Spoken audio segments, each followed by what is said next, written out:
¿Qué tal? ¿Cómo estáis? Seguimos enmarcando libros con José María Marco. ¿Qué tal, José María? Muy bien, encantado, Nuria, de estar contigo. Hoy creo que nos lo vamos a pasar muy bien. Sí, hoy tenemos a un grande del pensamiento político español. Gregorio Luri, ¿qué tal? Un 82, tampoco hay que exagerar la grandeza. Ya es bastante. Gracias, maestro. Bueno, Gregorio Luri acaba de publicar La imaginación conservadora. Y yo quiero atacar primero por la palabra imaginación. ¿Qué es la imaginación? Pues es lo que hacemos con las imágenes mentales, la manera que operamos con ella. ¿Y cómo se relaciona con la inteligencia? Hombre, mira, la inteligencia, tenemos 20.000 definiciones de inteligencia, pero básicamente la inteligencia es la capacidad de hacer una unidad con lo múltiple. Es decir, convertir todas esas imágenes dispersas en alguna figura que te ayuda a pensar es una de las operaciones esenciales de la inteligencia sobre la imaginación. Sabes que la imaginación se llena de cosas que no queremos. Bueno, es la loca de la casa, pero nos acompaña, nos guste o no nos guste, y además está muy bien. También que una de las características del ser humano, lo dice Platón, es que con frecuencia nos vemos obligados a soñar lo que no nos atrevemos a hacer durante el día, con lo cual la imaginación siempre está actuando. Te voy a hacer una pregunta que haces tú en tu libro, si te parece. Para empezar, tanto. dice, ¿qué argumentos de provecho puedes hallar entre los restos del ejército derrotado del conservadurismo español? Eso me lo dijo mi editor. Pues creo básicamente, es decir, si yo he conseguido, y creo que sí, que lo he conseguido, provocar un chisporroteo intelectual con el mero ejercicio de dialogar con nuestra tradición, ha merecido la pena. Y si no, como decía Quevedo, he añadido un número a la defensa de una causa. ¿Y la imaginación y el conservadurismo? Normalmente eso no suele ir muy... Bueno, la gente... digamos que eso es un problema de los que tienen poca imaginación. Bien, me no es el parece mío. muy bien. En la primera parte, bueno, y en todo el libro hay una relectura de los clásicos españoles de la que me gustaría que hablaras un poco más. Es decir, del conservadurismo español hay historias, ¿no? Hay gente que conoce bien el conservadurismo español, se lee en la academia, se hacen buenas ediciones, pero luego no tiene ninguna importancia en el debate público ni tiene presencia. Y tu libro es uno de los pocos libros en los cuales la tradición grande del conservadurismo, vamos a llamarlo así, ya hablamos luego de lo que es conservadurismo, pero del conservadurismo español aparece viva, aparece legible, aparece citable, ¿no? Eso es una cosa que me ha encantado de tu libro, la verdad. Es que que eso provoque sorpresa es una anomalía no del libro sino del país. Cualquier pensador de cualquier país primero dialoga con su tradición y después con los pensadores notables. Hay una cosa que es muy emocionante para un español cuando viaja por Iberoamérica y recorre las librerías de viejo, y es encontrarte allá todo el exilio expuesto, ¿no?, en las estanterías de aquellas librerías. Bien, eso para mí es casi un ejercicio de devoción, ¿no?, visitar esas librerías. Yo una vez me encontré un texto de un filósofo catalán muy notable, aunque precisamente porque no tenemos costumbre de dialogar con los nuestros, hoy está olvidado, Eduardo Nicol, que hace este ejercicio tan sencillo, comparar Suárez con Locke, párrafo por párrafo, y llega a la conclusión de que no hay nada interesante que diga Locke que no lo haya dicho Suárez, pero cuando hay divergencias entre ambos, el moderno siempre es Suárez. Esto lo demuestra ahí. Entonces, el lujo que nos permitimos, que es tan pueblerino, de permitir que nuestros alumnos terminen el bachillerato desconociendo, por ejemplo, la escuela de Salamanca, es un lujo absurdo, imbécil. Es que está sobrevalorado lo moderno. En el discurso, no en la realidad. En el discurso y no en la realidad. Digamos que lo moderno vende en el discurso como una marca que por sí misma tiene prestigio, pero después la sociedad necesita compensar sus excesos verbales con prácticas conservadoras, ¿no? No hay, así como es cierto que cada ciudad mínimamente relevante quiere tener su parque tecnológico, no es menos cierto que no hay ciudad que no quiera tener su museo de historia o su museo antropológico o etnológico. ¿Tú explicas por qué el conservador no es un carca? Es que no hay ningún elemento para que lo sea. Ahí hay un elemento de ignorancia incluso de parte de los conservadores. Dato era carca. Toda la legislación de seguridad laboral nace con dato. Es carca eso. Más allá del Maura no. La primera ley de huelga la aprueba Maura. cuando... Pero se habla más de Pablo Iglesias. Sí, pero la primera ley de huelga enfrentándose a los suyos. Y aprueba la primera... Disraeli, que acaba con los privilegios de la nobleza británica, ¿qué es? Bismarck. Podríamos hacer una larga lista y veríamos que aquello que decía el que para mí es una de las figuras esenciales del pensamiento conservador español, que es Balmes. Las bayonetas por sí mismas son incapaces de frenar las ideas. Y por lo tanto, si queréis evitar revoluciones, haced evoluciones. Eso me parece que es la esencia del conservadurismo. Si dices que el conservador tiene que tener buen oído. Ha de tener el oído afinado y ha de tener también una cierta voluntad de estilo a la hora de defender sus argumentos. Que es, utilizas una palabra que me voy a poner un poco pedante, pero creo que es imprescindible y que está bien que utilicemos, aunque sean conceptos un poco complicados. Utilizas mucho la palabra politeia. Sí. Me gustaría que explicaras lo que es politeia, porque creo que es un buen concepto que sirve para aclarar muchas cosas y que no tenemos palabras para eso, excepto esta palabra tan rara, un poco extravagante y pedante. Efectivamente tiene, ahí sí que hay un cierto componente provocador, ¿no? Pero bueno, pues digamos que la didáctica de la filosofía consiste en utilizar a los sofistas para explicar a Platón. Pues lo mismo pasa con la didáctica del pensamiento político, tienes que utilizar los argumentos. Es un sí, nuevo, raro, pero que en la tradición española se mantiene. El Tostado, el gran Tostado lo utiliza, ¿no? Y además es esencial para entender también una figura que en nuestra tradición estuvo presente pues hasta mediados del siglo XIX, que era el repúblico. El personaje que ejerce su función republicana con nobleza, que desarrolla lo que Aristóteles llamaba en aquella palabra magnífica megalosiquía, es el buen repúblico, ¿no? Pues si el concepto de politeia tenemos por una parte su uso afirmado en nuestra tradición, en el Tostado, y además nos sirve para pensar de una manera, yo diría que más radical, la naturaleza política del hombre, debemos utilizarlo, porque una de las cosas que yo veo más claras en el conservador es su aceptación de eso, de la naturaleza política, no ciudadana, exclusivamente del hombre. Y eso lo digo con un cierto dolor, porque no me gustaría polemizar con personas a las que venero muchísimo, pero el concepto de ciudadano te lleva a tener al sujeto más pendiente de un cierto universalismo bien pensante que de las leyes y las canciones que constituyen el ecosistema en el que tu personalidad se ha formado.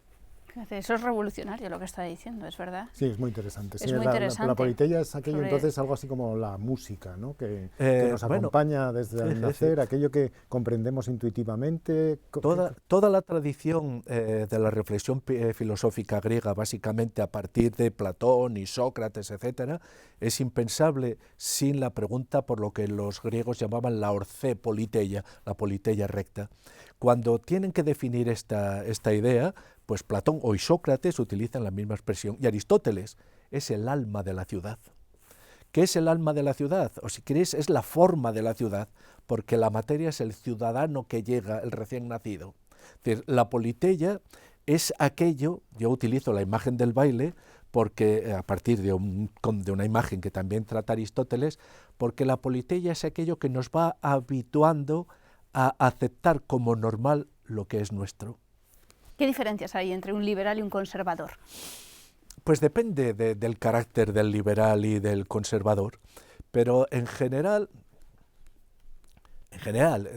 yo diría que el liberal tiende a compartir con el progresista una cierta imagen del Estado como un hotel en el que tenemos derecho a ser bien atendidos por el mero hecho de estar ocupándolo, ¿no?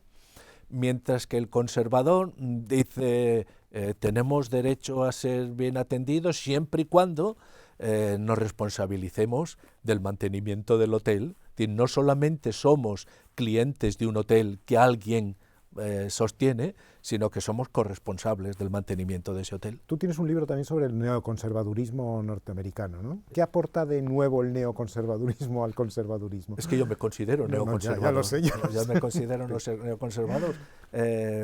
Cristol, uno de los patrones, ¿no?, del neoconservadurismo, dice algo que yo he experimentado en mi propia biografía. Dice, un neoconservador es un progresista, lo utiliza el término liberal en el sentido norteamericano, enfrentado a las conclusiones de sus buenas intenciones. Pues digamos que eso es un neoconservador, es un progresista que ante las conclusiones de sus buenas intenciones se ve necesitado a buscar coherencia entre lo que piensa y la realidad.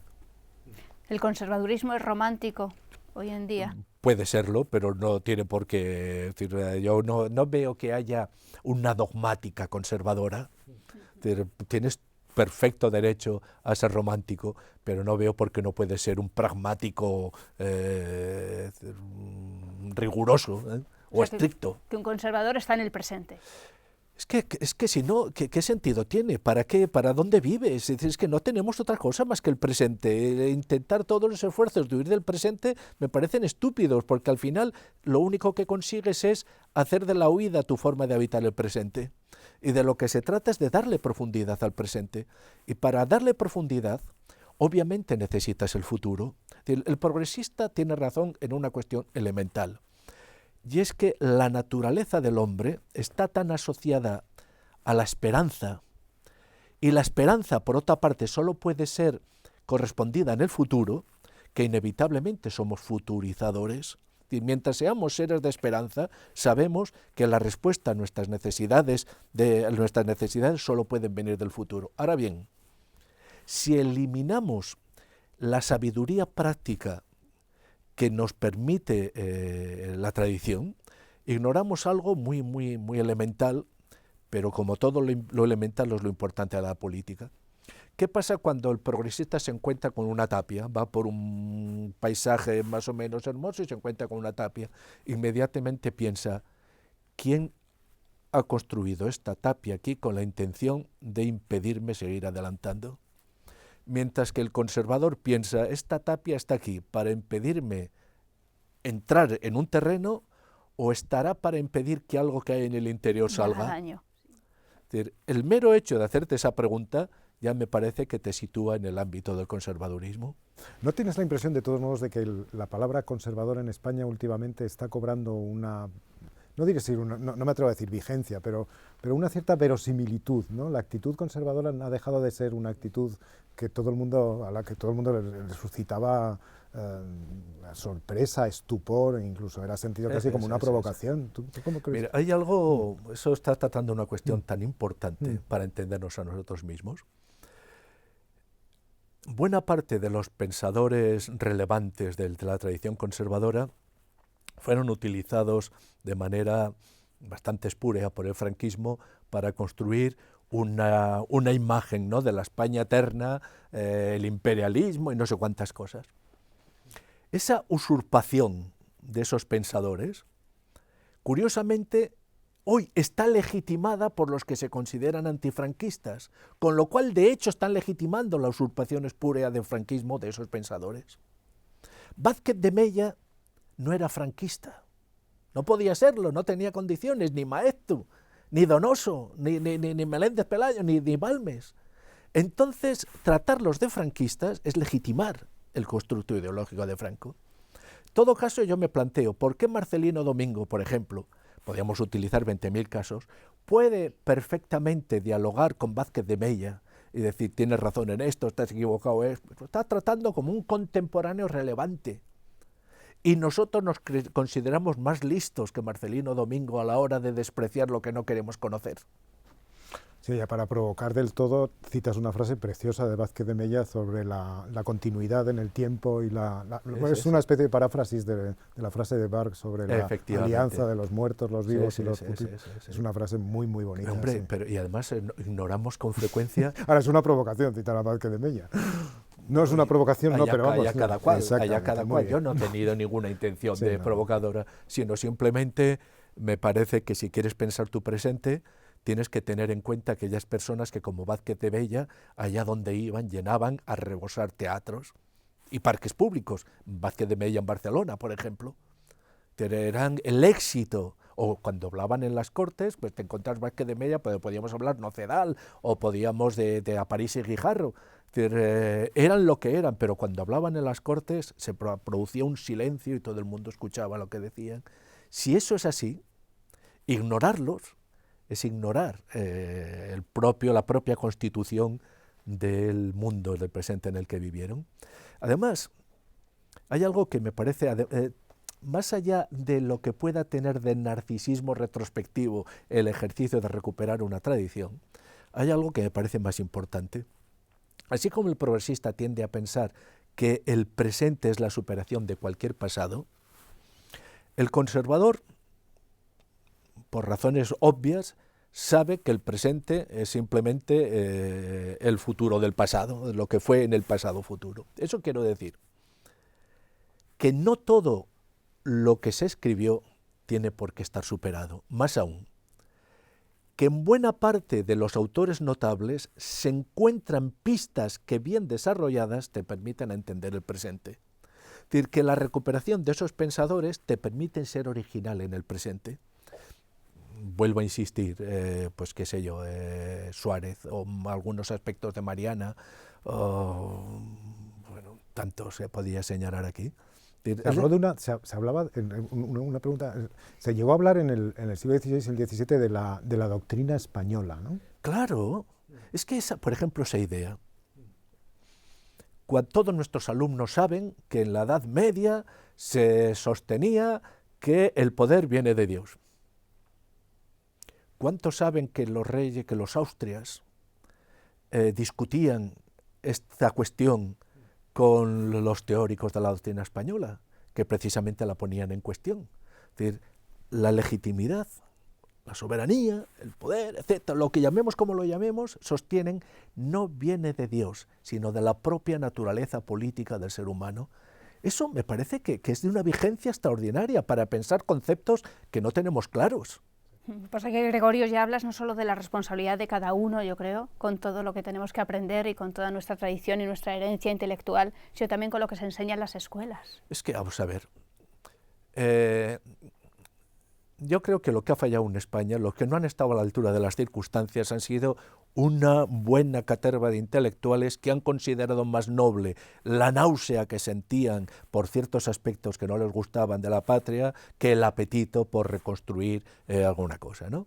La generación del 98, la famosa generación del 98, en el que además caprichosamente se incluye a unos y se ignora a otros, ¿por qué no Menéndez Pelayo forma parte de la generación del 98? ¿No? Podríamos poner más ejemplos. Fracasa estruendosamente a la hora de proporcionar lo que España estaba pidiendo a gritos, que era un mito constructivo. Se dedican a señalar de manera, yo diría que incluso gozosa a veces en su dolor, los fallos, pues qué sé yo, de la Restauración. Como si, qué sé yo, el caciquismo fuese un fenómeno exclusivamente español. Es que en Alemania no había caciques, y en Inglaterra, y en Estados Unidos. Es decir, lo que deberíamos repetirnos todos, igual 3 o 4 veces al día, es que la supuesta excepcionalidad española solo se sostiene en una imagen normal de Europa que no se sostiene. Es decir, nuestros problemas eran los problemas europeos. Entonces, buscar en aquel esfuerzo que a mí me parece muy noble de Cánovas y Sagasta por acabar con una tradición de grandes espadones y llevar la vida política a la realidad, y no aceptar eso porque aquella era una causa imperfecta, claro que era una causa imperfecta, como todas las causas humanas, pues es el gran defecto. Lo que me parece que hoy está pasando es que yo encuentro toda una serie de jóvenes que han comprendido que así como a nivel personal, sin una cierta autoestima no tienes posibilidad de mejorarte, a nivel colectivo, sin una autoestima colectiva tampoco tienes posibilidad de mejorarte. Y eso en sí mismo sí que es revolucionario para nosotros. Sí, hablas de la palabra nosotros, de qué es lo que, cómo se articula, qué es lo que quiere decir la palabra nosotros Me gusta mucho lo que dices, nosotros somos los que amamos a España, ¿no? Porque somos españoles, cualquiera podría ser otra nacionalidad, pero esa idea de relacionar el nosotros, ¿no? La constitución de un sujeto colectivo con la idea del amor a una comunidad política me parece Yo creo muy que bonita. ahí lo que dijo que dijo la palabra definitiva fue Maura. Nosotros somos nosotros Eso y es, punto. precisamente, sí. No, yo le dediqué una biografía a Maura. Por eso. Qué personaje, ¿no? Qué personaje y además en toda su dimensión trágica, cuántas lecciones de filosofía política hay ahí.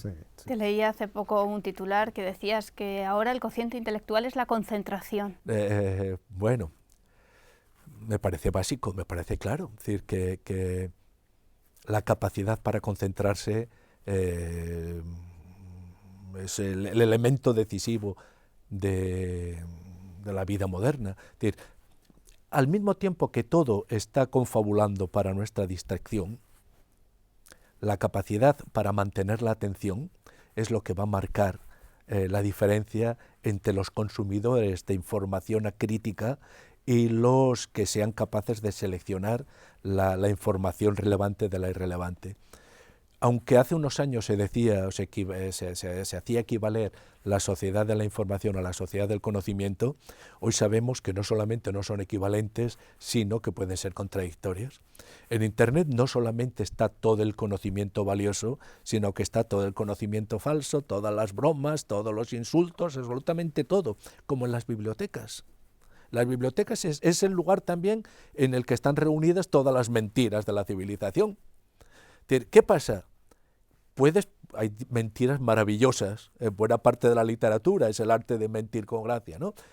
Pero la persona que entra a una biblioteca o sabe discriminar lo que le interesa en cada momento, o como utilice unas novelas como fuentes fidedignas de datos para, no sé, pues se va a equivocar. Pues lo mismo pasa. ¿Y qué es lo que nos va a permitir discriminar? La capacidad atencional. Hablando de libros, una buena parte de la mejor literatura que podemos leer es precisamente literatura antimoderna, que la podríamos llamar. Eso mucha gente no se da cuenta de hasta qué punto ahí hay una reflexión muy de fondo acerca de la naturaleza misma de la literatura. Incluso algunos que quisieron ser modernos, ¿no? Sí. Es decir, los vas mirando en serio y dices, bueno, El hombre sin atributos o la gran literatura. Claro, porque la gran literatura no puede ignorar algo que un personaje a reivindicar, Ramiro Rico, qué grande, además escribe 4 cosas, pero muy poco, era básicamente un ágrafo.